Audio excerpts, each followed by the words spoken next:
the way. What's up, everybody? Welcome back to Carbonite Convos. If this is your first time joining us, you have just taken your first step into a larger world. And if you're a returning listener, like always, we really appreciate the support. This is episode 27 of the Carbonite Convos podcast. We're recording it today on February 9th, 2021. And once again, I'm joined by Alec Porterfield. Guys, how we doing? And joining us today is a very special guest. You might recognize her from projects like Supernatural, The Mentalist, and you might recognize her voice from Castlevania. But if you're listening to this show, most likely you know her as the Amorer from The Mandalorian. So we're joined today by Miss Emily Swallow. First off, Emily, just want to say thank you so much for joining us. And how are you doing today? I'm doing great. I'm happy to be here. Yes, ma'am. Glad to have you here. Definitely. You are our first big time guest, so we're definitely very excited to have you on. I'll try to act like it. Sounds good. Sounds good. I know, right? So, we want to be respectful of your time, so we'll just jump right into some questions that Alec and I had, if you're good with it. Yeah, definitely. All right. So, starting off, as the Armorer, you play such an intriguing and mysterious character, but outside of your work in Star Wars, you're also a very esteemed actress and Broadway performer. So I'd love to know how you got into the entertainment business as a whole and how you got to where you are today. Yeah, I'm not one of those people who always knew that I wanted to be an actor, although a lot of people in my life would tell you that they weren't surprised that it's what I did. Because I loved performing from an early age. And my way into performing was music. I sang a lot when I was younger, like in the church choir, and then doing musicals in middle school and high school. But I was just interested in so many things. And so I did not hone in on acting and know that that was what I wanted to do. But I loved it. And so I just kept doing it when I could. And when I was in college at University of Virginia, I was really involved in the drama department, but it was great because you didn't have to be a drama major to be involved. So I was a Middle Eastern Studies, Foreign Affairs major, and I totally thought I was going to go into the State Department, work in the Foreign Service. And then during my last year of undergrad, I had a really wonderful acting teacher who saw how much I loved it. And he finally just put that question in my ear. He said, "Have you thought about doing this professionally? Do you want to?" And I think I just wasn't really brave enough prior to that to admit that I wanted to. And then, but having his encouragement was so helpful. And then I knew I wanted to have more training. And so I auditioned for some different training programs and had a dozen monologues that I could do just at the drop of a hat, because you kind of have to be prepared with anything and everything for these auditions. Anything Star Wars in there? I'm sorry? Anything Star Wars in there? No, it's all theater stuff. There you go. I got you. But I got into NYU and got my MFA in acting, and I've never looked back. I've had wonderful doors open for me enough that it's worth it, even when there's been plenty of time when I sit there just banging my head against a wall, wondering, when the next job opportunity is going to come. Because you audition, most of the things that I audition for, I don't get. So it's a profession that is full of rejection, and you have to really love it and really know why you want to do it, I think, to make it worth it. Otherwise, it's just not. Yeah, no, definitely. And if we can compare that to anything that we do right now, it's kind of similar to, you put all this work into making a video, you put it out and 3 people see it. And that's where you really have to dig in, inside and just remember why you're doing it. You're doing something that you love. And I think that's pretty incredible. And especially doing something where I think of a very minor percentage actually succeed in it. So definitely getting to where you are today is very impressive. That's absolutely incredible. Oh, thank you. Yeah. I mean, I count my blessings for sure. Yeah, of course. Of course. So how exactly did you get involved with Star Wars? Did they call you, or did you seek them out? How did that work? I did not seek them out. Okay. I think No, I mean, and I don't mean because I wouldn't have wanted to. I just mean the idea of that is insane to me, that like me, one of, a gajillion actors would be like, hey, you guys want to use me? Yeah. Right. No, the audition came along just like any other one. And it was so not a big deal because I've never been involved in anything as secretive as The Mandalorian. Yeah. And so when I was auditioning for it, I really didn't know what it was. I knew it might have something to do with Star Wars, but even that they were really tight-lipped about. And the audition was remarkably low key considering what The Mandalorian became.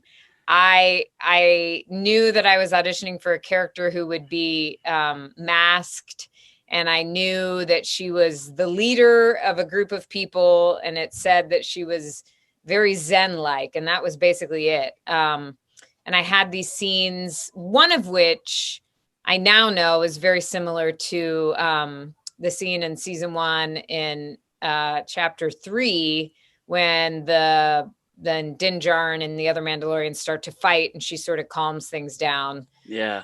Right. What I remember, that was one of my scenes, but I knew so little about it. And so there was a great freedom going into it. I didn't really stress about it because I didn't know if it was a big deal or not. I didn't know if, it seemed really unimportant, which was great. Yeah. Because it meant I didn't have a chance to get nervous about it. And there was nobody from the production in the room. It was just me and the casting associate. And he put me on tape, and he did ask me, after I'd done all the scenes once, he asked me to do it with a British dialect because they'd mostly been seeing British actors. Mm-hmm. So I did that, and that stuck. That's sort of how the Armorer's voice came to be, because I think John said he liked that it sort of set her apart from everyone else. And I do think like it adds just a little bit of mystery. I like it for her. That's for sure. Yeah. So yeah, I mean, that's how I got cast. And then from there, like I started to learn little by little by little. And I got my first hint that I might be involved with something that was ridiculously amazing when I saw my costume as they were building it. Yeah.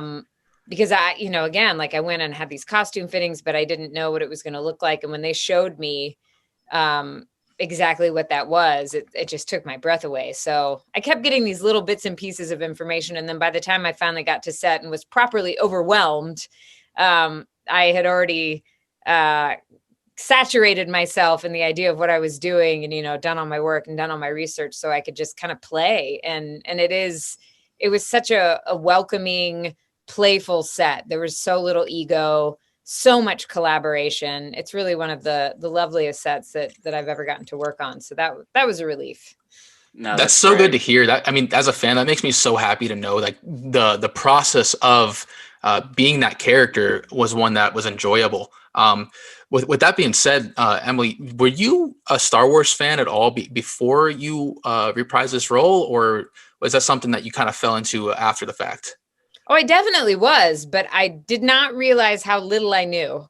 Right. I mean, I grew up with Star Wars. When I was a kid, I would play, Ewok Adventures in my backyard, and I wanted to be Princess Leia. And I was born, I guess, while the first 3 movies were coming out. So it was just always part of my childhood. Like I never knew life without it. And I kept up with the movies as the prequels came out, and then the last 3 movies, but I had never seen any of the animated series. I had not dipped into that world yet. So it's really been thrilling, in being involved with it to see like just how far reaching all these tentacles are and how many stories there are in this universe. It's been really fun. Definitely. And I think we're at the very beginning still. After 50-ish years, it seems like they're just kicking it up now with 10 new projects being announced. It's amazing. It's crazy. It's crazy. So going back to the set, you work pretty closely with some of our favorite directors and producers, with, Dave Filoni pretty much being the next George Lucas, and Jon Favreau being that pioneer of this new film technology. What was it like working with those two? It was incredible. And one of the things that was the most incredible was just how completely approachable and gracious they are, because they're brilliant. I mean, I feel like Jon Favreau is probably always the smartest person in the room, but he does not act like it at all. He's so interested in other people. And I think that's part of the reason that he is so successful, as well as he's smart enough to know that when he has a big group of talented people together, it's really worth trying to get them to play to the top of their ability and to all of their unique talents. And he was just so, it really struck me how he was able to create this very cohesive community from these directors who had such different skill sets and such unique styles. And he really encouraged them to use their unique styles, but also just made sure that everybody was on the same page in terms of the story we were telling and the style of the story. And so he kind of got the best of both worlds. You know, everybody was putting their best efforts into creating this unified thing, but they were also bringing all of these beautiful, unique things that they have.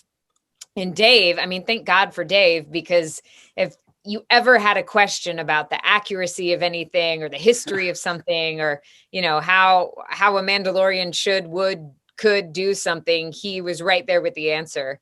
That's and awesome. And both of them just work with such joy, and you can tell that they love what they do and they love the people around them, and it's infectious. I think it just created such an exciting and playful and collaborative work environment.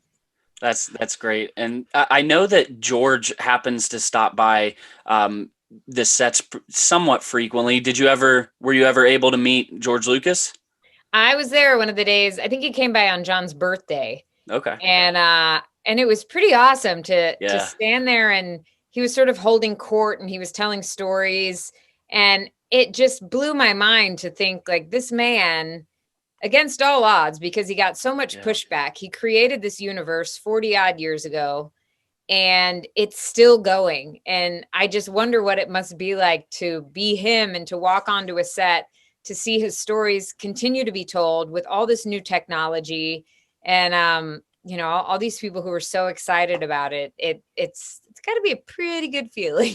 Oh, I'm sure. That's so incredible to hear. That must have been an absolutely incredible experience to be a part of. But with that being said as well, do you have like a favorite moment, or maybe the thing you were most excited about being a part of The Mandalorian? Man, so many moments, but I think for me, the most exciting kind of day I remember was towards the beginning, because it was the, you know, I had been doing all this prep on my own and sort of guessing at a lot of things and drawing from what I thought would be helpful in preparing to play this warrior and this character who is masked. And I have a theater background, and I had done mask work in theater, and that was incredibly helpful to know, you know, because when you can't rely on your face, people's eye is much more drawn to your body. And so you have to be very deliberate about the movements you're making or the movements you're not making. So I'd had some good practice for that, but it was so much fun. We were doing episodes 1 and 3 at the same time, and they were the first episodes to be shot. And getting to just experiment with the feedback from Dave Filoni, who was directing one of them, and Deborah Chow, who was directing the other one. As those of us who were in these suits of armor and these helmets, as we were trying things and getting feedback and sort of finding the language of these people, the physical language of these people and how they communicate, especially given the constraints that you have when something is on camera, because when you watch a masked character in a theater piece, you get to see their whole body. So the whole time you're getting to see them, you're seeing how they relate to the other characters, you're getting a lot of information at once. But when you have the camera focusing just on, you know, maybe this much of my face, or, you know, another character's like the back of their head, and you're cutting from person to person, you're just not seeing as much at once. And so as an actor, it was such an interesting challenge to try to communicate what needed to be communicated, given all of those constraints and that framework. And then it was so exciting, you know, to find what did work and to start to dig deeper into that and to just play. Definitely. And what do you think were some of those? Because one of the things I was originally going to ask was what it was like playing a character where pretty much everything about them you have to get from their voice or their movement. You answered some of that in that last question, but is there maybe anything you do differently to prepare for a role where you're using more of your voice, more of your body language, as opposed to your other work where you can use your face? Definitely. I mean, no matter what character I'm working on, I have to find that character in my body, regardless of what's going on in my face. It's such a huge part of it. So, I mean, it's funny because I recognize in looking at it that it's a very different thing, but in preparing for it, it didn't feel that different because I still needed to understand who this woman was, like, in my entire body. I never work on a character and just think about like what they look like from the neck up. But it was very helpful for me to have, I talked to John only a couple of days before we started shooting. That was the first time I really got to sit down and talk to him. And he gave me the reference of Kurosawa and some of the like Seven Samurai, some of those films, which was also something that Lucas had drawn from. Mm-hmm. And that was really helpful. I like having images that I can look at, and I like, watching an image. And I would like, I'd seen the movie before, but I put it on and sort of just practiced moving like some of those characters. And that helped me start to sort of build a vocabulary for her so that then when I got to set, I could just sort of try out some of the different things that I had picked up from watching and feeling it out and see what worked and what didn't. And it was, looking back now, I think it's pretty remarkable that I felt like there was the time to do that. I didn't feel rushed in trying to hone in on her immediately. It wasn't like we had luxurious amounts of time, but I think everyone knew that it was really important to be very specific about communicating as these Mandalorians. And so it was important that we all really feel comfortable in the way that we were moving and finding that vocabulary physically. That whole process sounds really interesting. Going back to your character just a little bit. So we don't know too much about her, and that being the general fan. We know she's a very talented blacksmith, and we know she's obviously a fierce warrior. She was very much able to handle her own. What's one thing about the character that made it really interesting to play, or that kind of attracted her towards you? Well, I have to tell you that since I've done it, I've learned way more about her than I ever knew while playing her. Because the fans tell me so much about the history that and how things connect that I didn't know at first. But one of the things that was most interesting for me in playing her was it's such a simple thing, but her stillness. In real life, I'm a very animated person. I use my hands a lot. I'm always on the move. And so stepping into this woman who I realized a lot of her power came from this very patient, calm steadiness and just sort of taking everything in, but not reacting much. And so that was something that was really interesting to me to explore, mostly because it's so different from me. But I don't think there's anything I could tell you about, partly because I truly know I was told so little about her background, and like your guess is as good as mine as to where specifically she comes from and who she's connected to. I think that we will all find that out together. That's awesome. So there's definitely not any details that they told me that you guys don't already know.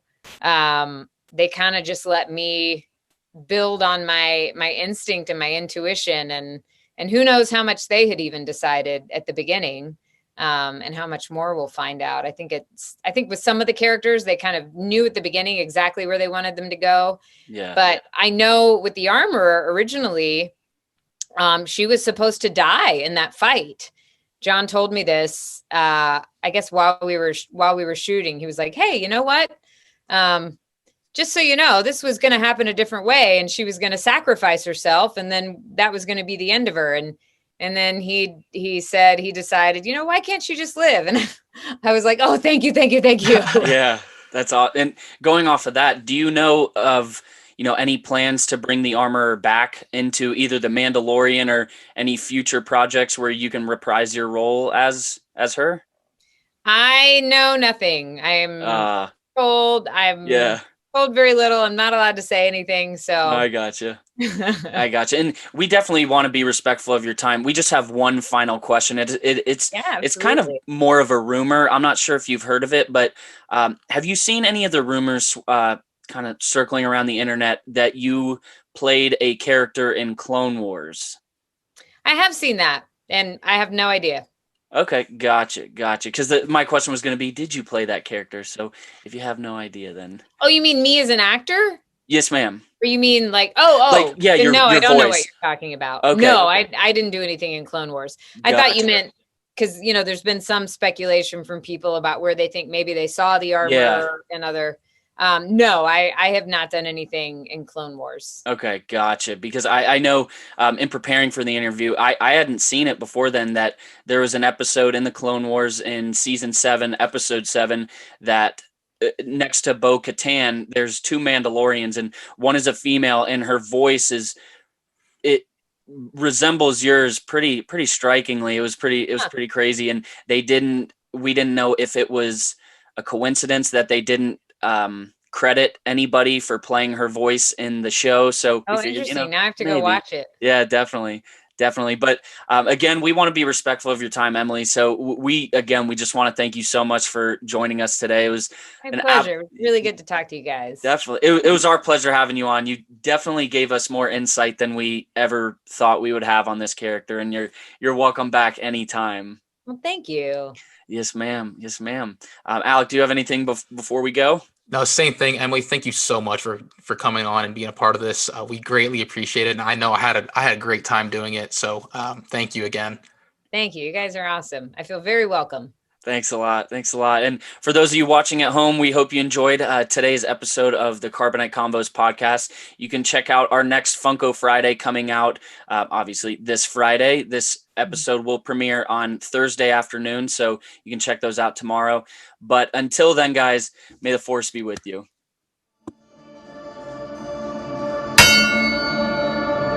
This is the way.